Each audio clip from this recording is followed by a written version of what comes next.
তো কয়েকদিন আগে আমরা গিয়েছিলাম নদীতে তরমুজ খাওয়ার জন্য, আর তরমুজ খেতে গিয়ে আমাদের সাথে একই হলো। তো ঝটপট রেডি হয়ে বেরিয়ে পড়লাম আমাদের 500 কোটি টাকার হেলিকপ্টার নিয়ে রকেটের গতিতে চললাম নদীতে যাওয়ার উদ্দেশ্যে।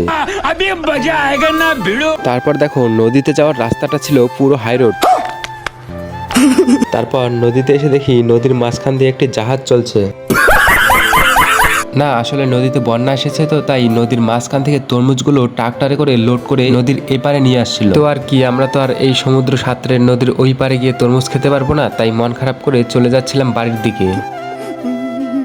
তারপর দেখি বাঁধের এপারের ক্ষেতগুলোতেও তরমুজ লাগিয়েছে, আর এগুলো ছিল সাদা তরমুজ। তো তোমরা সাদা তরমুজ কে কে দেখেছো অবশ্যই কমেন্টে জানাবে। তো তারপরে আমরা চলে আসলাম একটা বন্ধুর বাড়িতে, আর ওদের নাকি নদীতে তরমুজ গেড়েছে, তাই ওদের বাড়িতে তরমুজ আনা আছে, তাই আমাদেরকে নাকি তরমুজ খাওয়াবে। আর তারপর রাস্তার ধারে অনেকগুলো তরমুজ পেয়ে আমার বন্ধুটা দেখো গরুর মতন করে খেতে লাগলো।